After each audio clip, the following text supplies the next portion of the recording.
Bonsoir à tous. Il y en a qui sont là, qui sont, comme on a dit, qui sont peut-être pas mariés. Ils vont se dire à quoi il va me servir le cours. C'est un cours qui est centré sur le Shalom Bayit, la paix conjugale. Alors vous allez comprendre rapidement. Il y a quelques années, quand le Rav Arush il est venu en France et qu'on a eu la chance de le recevoir et d'écouter son message, il a fait un cours sur le Shalom Bayit, sur la paix conjugale. Écoutez ce qu'il a dit pour les gens qui ne sont pas mariés par rapport à l'importance d'étudier et de se préparer au mariage.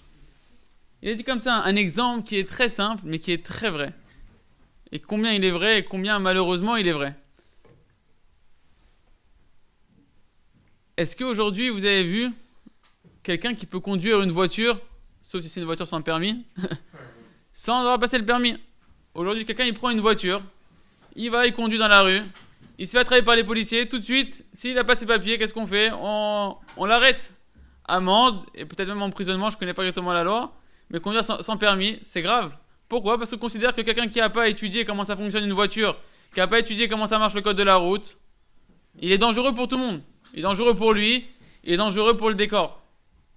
Et or, on sait, vous et moi, que celui qui conduit un scooter, celui qui conduit une voiture sans permis, bon voilà, il a ni permis et pourtant il se débrouille pas trop mal, il n'est pas si dangereux que ça. Mais l'État, il a jugé que oui, c'est très dangereux à tel point qu'on t'interdit de conduire une voiture sans que tu aies passé une préparation du code, qu'on sait combien le code, c'est une année pour l'avoir celui qui l'a passé, qu'on doit le passer, le repasser, on doit payer, on se prépare et on s'entraîne.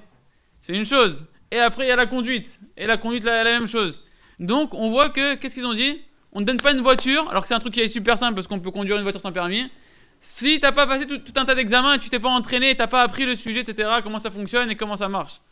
Alors, le Rav, il a dit combien à plus forte raison qu'une femme, qu'un être humain, et à plus forte raison une femme, que c'est extrêmement compliqué à comprendre comment ça fonctionne, que c'est extrêmement délicat, et que le danger, c'est pas simplement que tu peux abîmer une voiture, c'est pas simplement que tu peux abîmer un poteau, c'est que tu peux détruire la vie d'une personne.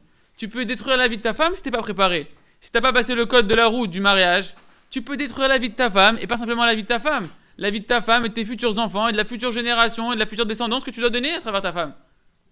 Alors combien c'est important, et combien que chacun qui est là ce soir, qui l'écoute et qui commence à se préparer, celui qui est marié. Moi le premier, je vous assure, ce livre, je le lis et je le relis, et je suis loin encore de réussir à l'appliquer comme il faut.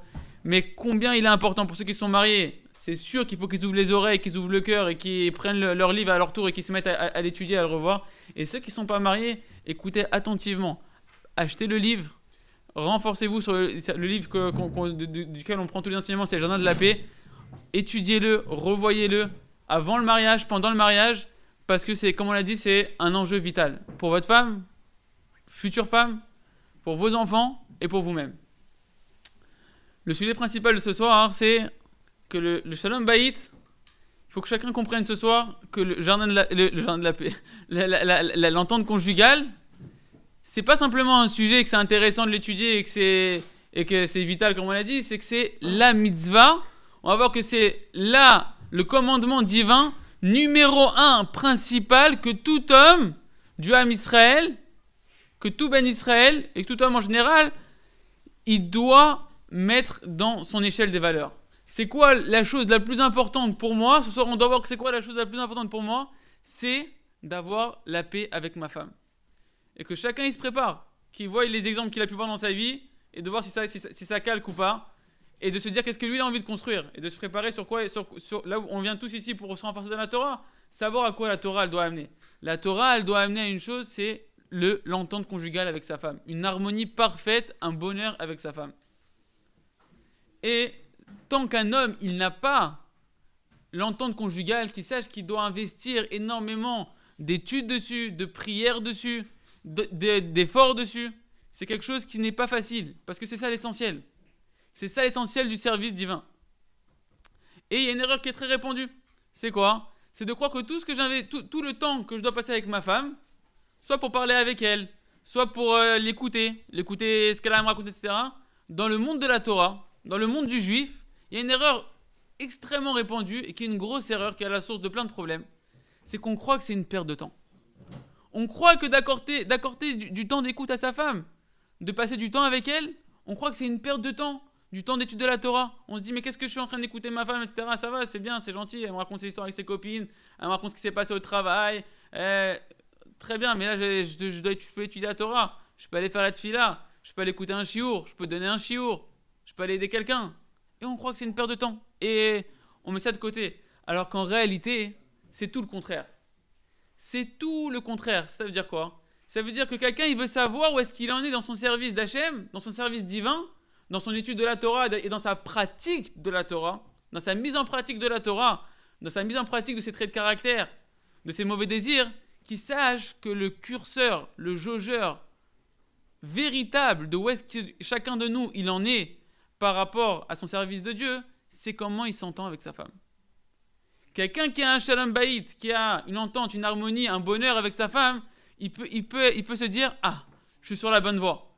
Quelqu'un que ça ne va pas avec sa femme, il sait qu'en fonction, on verra au fur et à mesure des cours, on verra qu'en fonction de là où ça ne va pas avec sa femme, il pourra savoir où est-ce qu'il en est réellement, avec Hachem, pas avec sa femme, où est-ce qu'il en est réellement avec Hachem. Parce que le vrai jaugeur, le vrai curseur, c'est l'entente conjugale avec sa femme.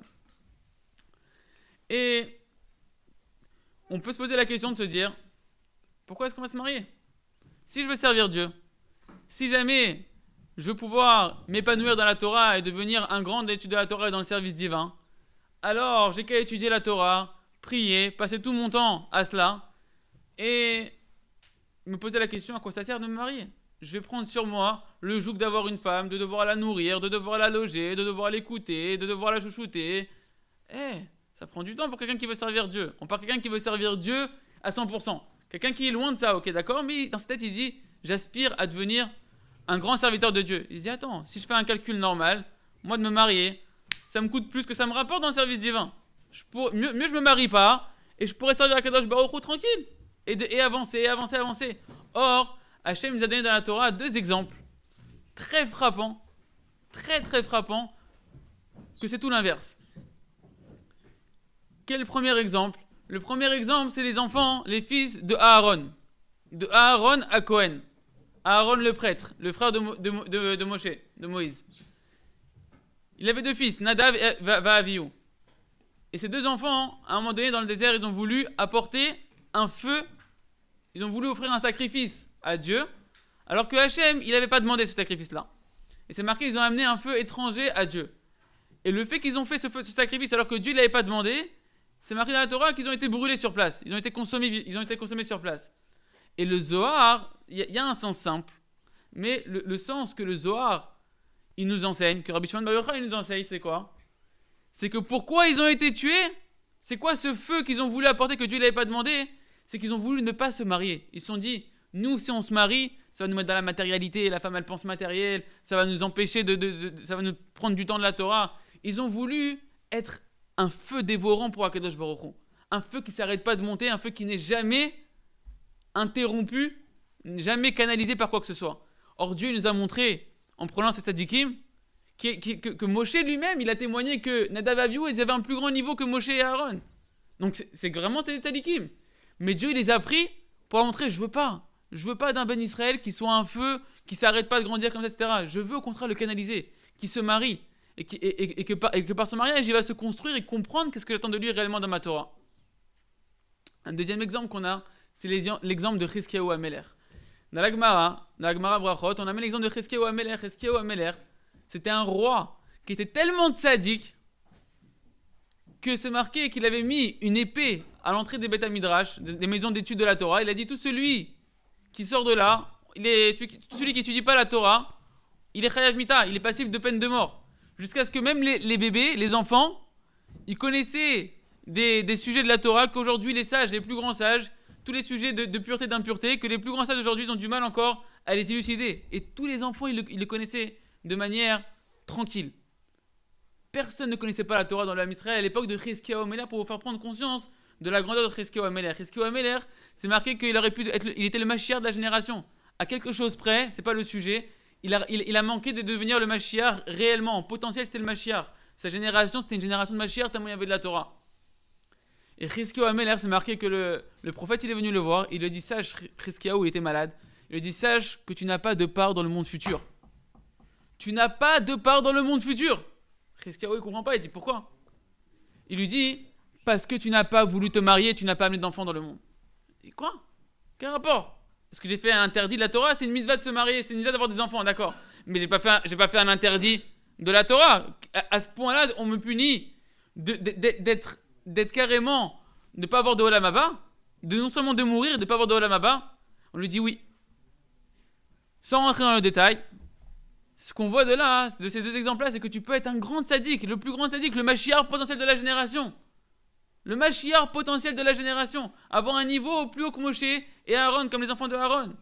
Et si jamais tu t'es pas marié, même si t'es tzaddik, t'es passé à côté. T'es passé à côté. Donc celui qui n'est pas marié, qui se rende compte combien c'est important de se marier. Ne pas se dire c'est bon, je progresse dans ma Torah, j'avance dans ma Torah, je vais à des shiurim, et je continue à faire mes études, et je continue à construire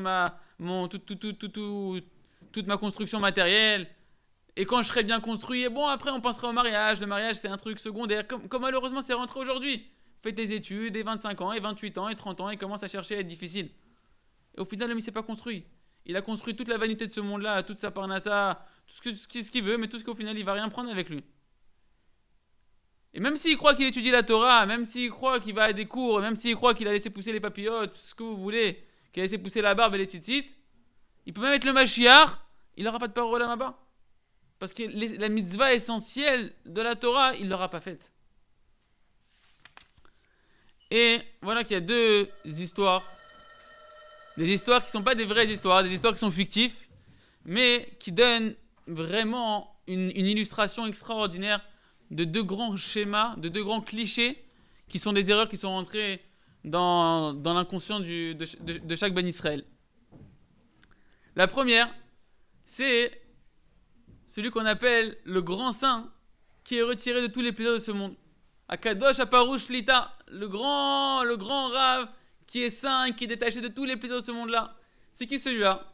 Celui-là, c'est un enfant qui, depuis qu'il a grandi, il veut étudier la Torah, il veut se construire, il n'a qu'une seule envie, il brûle d'envie de servir à Kadosh Baruch Hu. Et qu'est-ce qu'il fait? Il se dit, je vais trouver une petite yeshiva dans une ville qui est retirée. Et il va dans la yeshiva. Il va dans la yeshiva et il demande au shamash de la yeshiva, à celui qui s'occupe de la yeshiva, il lui demande à la maison d'études, il lui dit, est-ce que vous pouvez me trouver un petit endroit tranquille? Je dormirai sur le banc, j'embêterai personne. Moi je viens ici que pour étudier, que pour prier, pour servir à Kadosh Baruch Hu. Je demande rien à personne.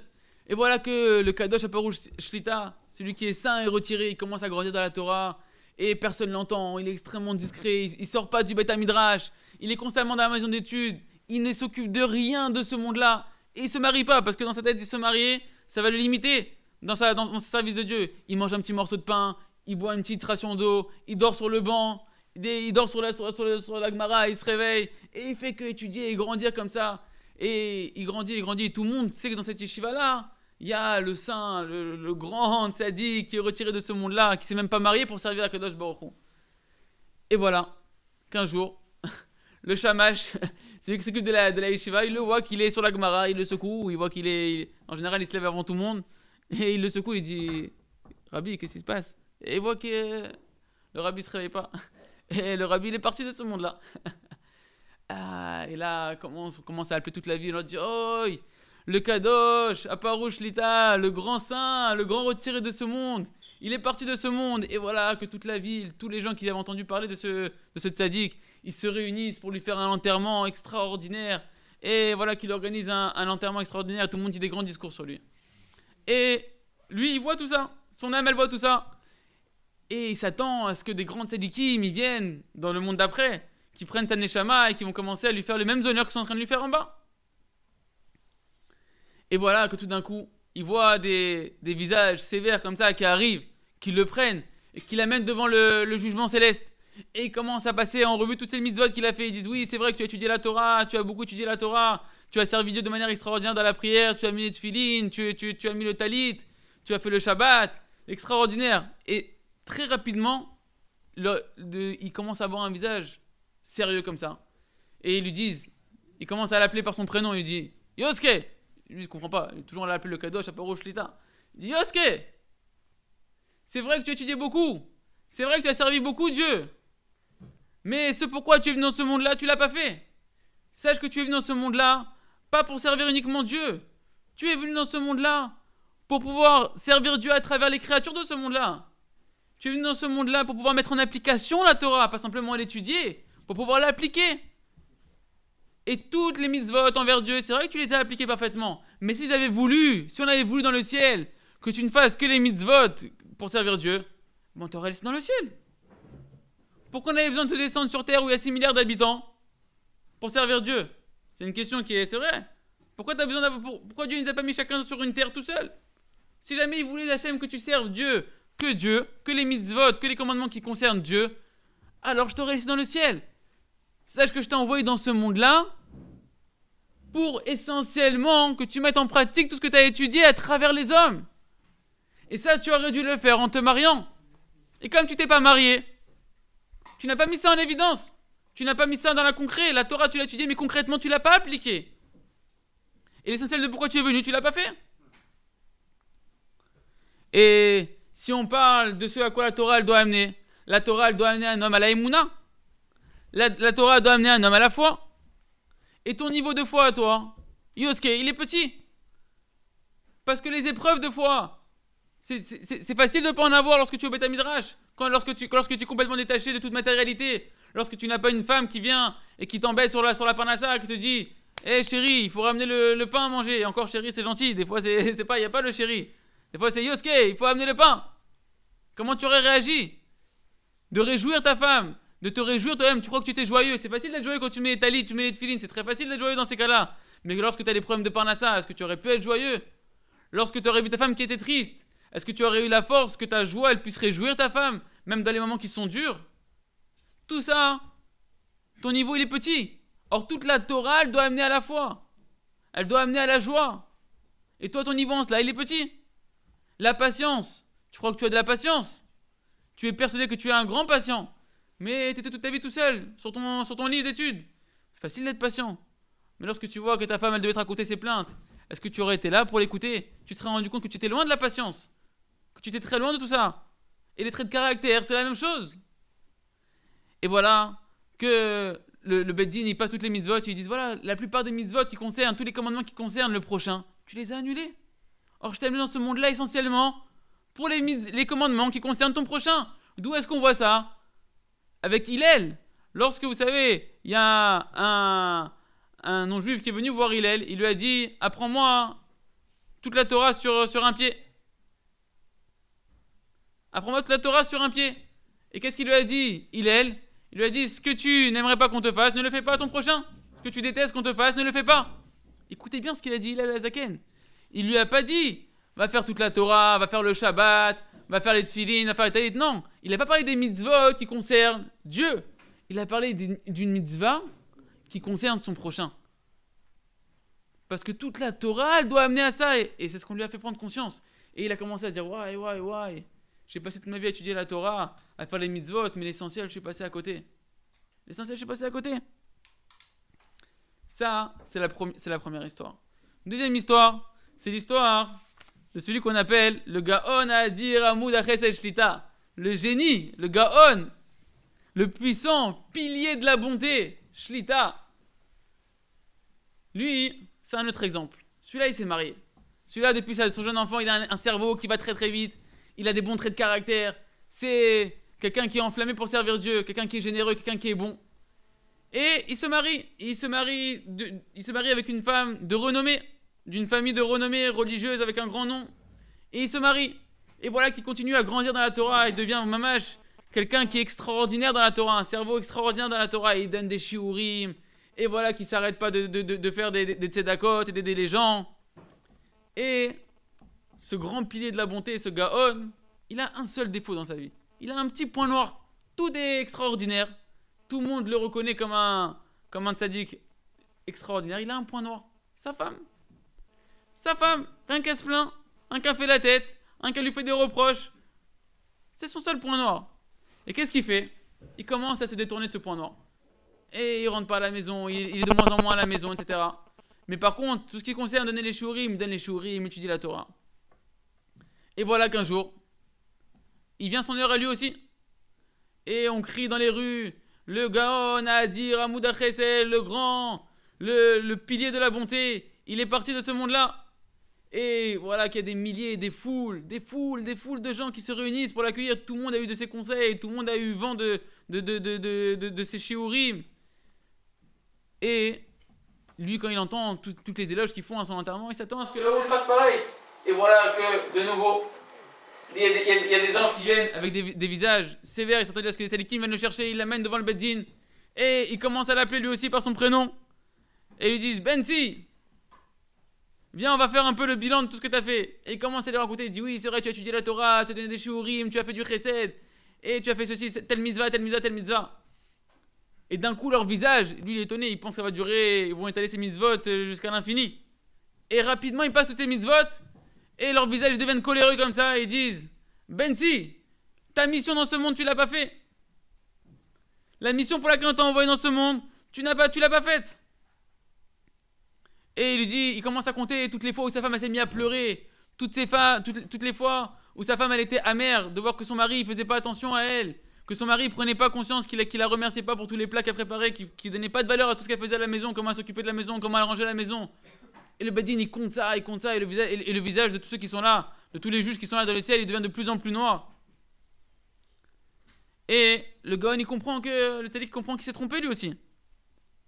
Et il lui dit, c'est vrai que tu étudies beaucoup la Torah, tu as fait beaucoup de mitzvot, mais tu n'as pas fait ta mission, tu l'as raté.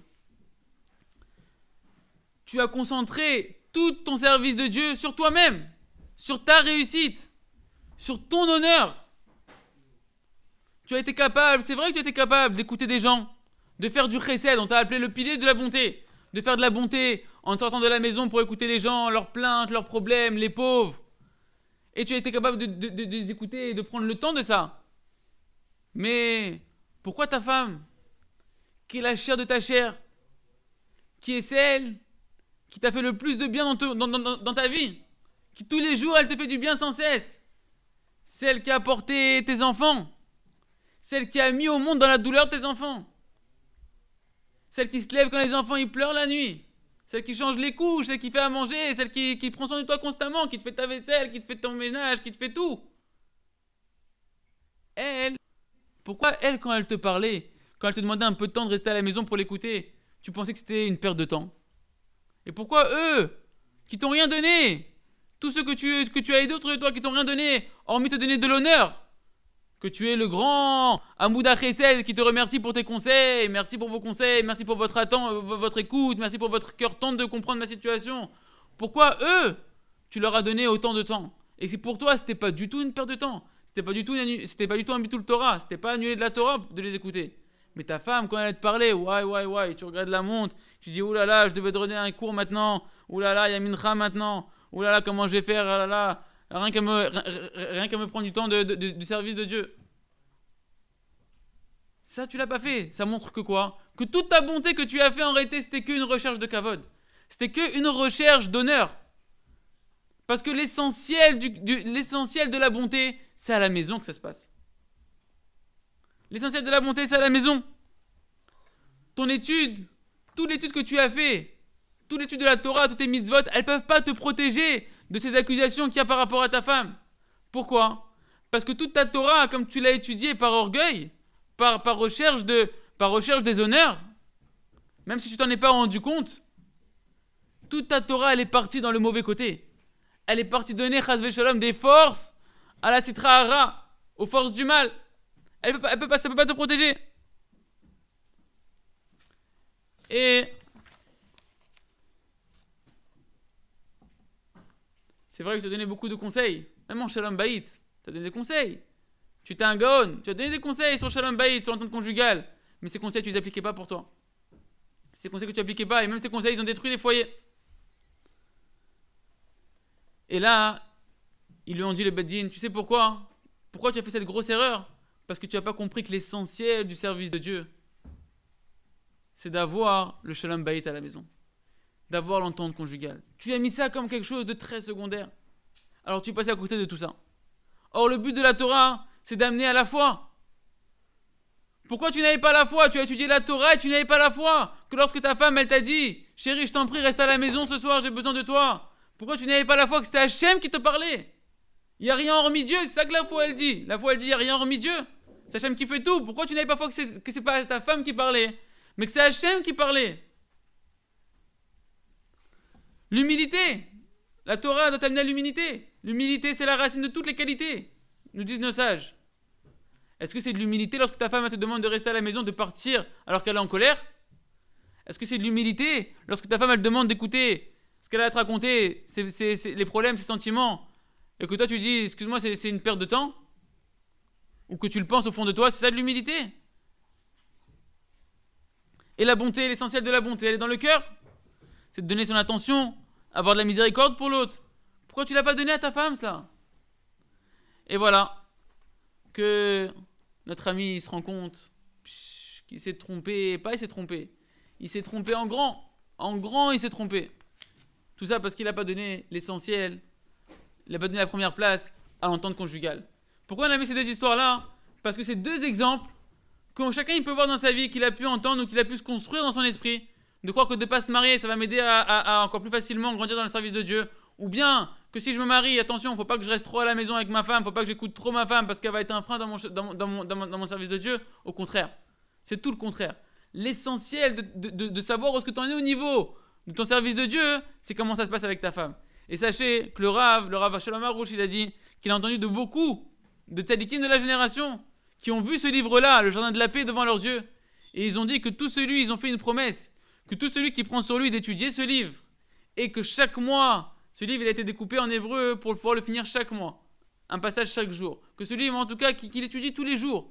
Et que chaque mois, il le reprend. Et que chaque fois qu'il le finit, il le reprend. Ils ont promis, les tzadikim, que ça annulera sur lui, sur sa maison, sa famille, et sur tout l'âme Israël, d'énormes décrets qui auraient pu arriver. Pourquoi? Parce qu'on ne sait pas que les pleurs d'une femme, ça amène des décrets redoutables dans le monde. Une femme triste, ça amène des décrets redoutables dans le monde. Alors un homme qui travaille dessus, même s'il n'est pas encore arrivé, mais le fait qu'il travaille dessus, le fait qu'il aspire à ça, comme ils disent nos sages, que lorsqu'on va aller voir dans le côté positif des choses, si on est dans le côté négatif, que ça amène des grandes rigueurs de faire pleurer une femme, alors à plus forte raison que si jamais une femme elle fait un sourire, que si jamais une femme elle est heureuse, combien ça amène de bracha dans le monde. On sait que dans le positif, c'est beaucoup plus fort que dans le négatif. Une femme qui est heureuse, un mari qui sait faire sourire sa femme, qui sait combler de joie sa femme, combien il va amener d'abondance dans le monde, combien il va amener d'abondance sur lui, et surtout ceux qui sont autour de lui. Et comme ils ont dit Chachamim, ils ont donné deux grands principes, les sages. Ils ont dit, honorez vos femmes afin que vous vous en enrichissez. La richesse, ça dépend de combien vous allez honorer vos femmes. Et ils ont dit ailleurs, ils ont dit quoi? Faites attention à honorer vos femmes, car la bénédiction ne se trouve dans la maison d'un homme que pour l'honneur de sa femme. Que pour qu'il honore sa femme. En fonction de combien tu honores ta femme, comme ça, la bracha est dans ta maison. Et sachez bien que c'est évident que les sages, lorsqu'ils ont dit que la bracha, elle se trouve dans la maison d'un homme, ou qu'un homme il va être riche parce qu'il honore sa femme, on ne parle pas que de la bracha matérielle.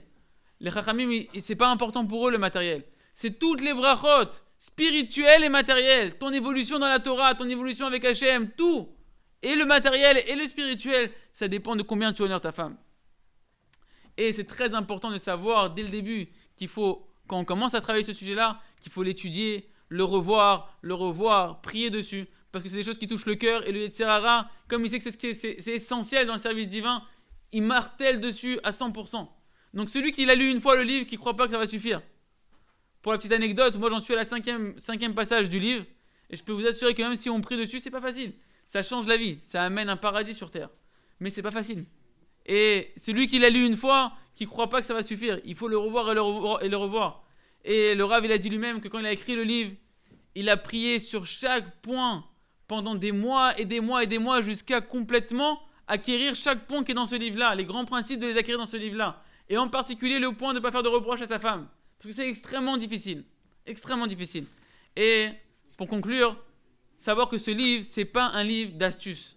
Ces shiurim, ces cours qu'on va faire ici, c'est pas des cours d'astuces. C'est pas des cours d'astuces comment résoudre les problèmes à la maison et être tranquille et continuer. Il faut savoir que celui qui travaille son shalom bayit, son entente conjugale, il a la promesse de réparer tout ce pourquoi il est venu dans ce monde. Tous ses traits de caractère, tous ses mauvais désirs. Parce que comme on a dit, le curseur de ton niveau et de ton intériorité, par rapport à ton service divin, il dépend de combien ça se passe avec ta femme. Comment ça se passe avec ta femme. Et qu'un homme, il va apprendre au fur et à mesure de ces cours-là et au fur et à mesure d'étudier ce livre-là et des livres comme ça, comment se corriger lui-même et arriver à réparer tout ce qu'il doit réparer. Et Rabbi Nachman nous a dévoilé que le but pour lequel l'homme vient dans ce monde, c'est connaître Dieu. Sachez, messieurs, que c'est impossible pour un homme de connaître réellement Dieu, comme on l'a vu dans les deux histoires tout à l'heure, comme on l'a vu pour les tzadikim qu'on a cité tout à l'heure, si jamais il n'a pas un shalom bayit. Alors que Dieu nous aide avec beaucoup de joie, beaucoup de tfilotes, que chacun s'investisse dans l'étude et l'application du shalom bayit et que ceux qui ne sont pas mariés, qu'ils aient envie de se marier.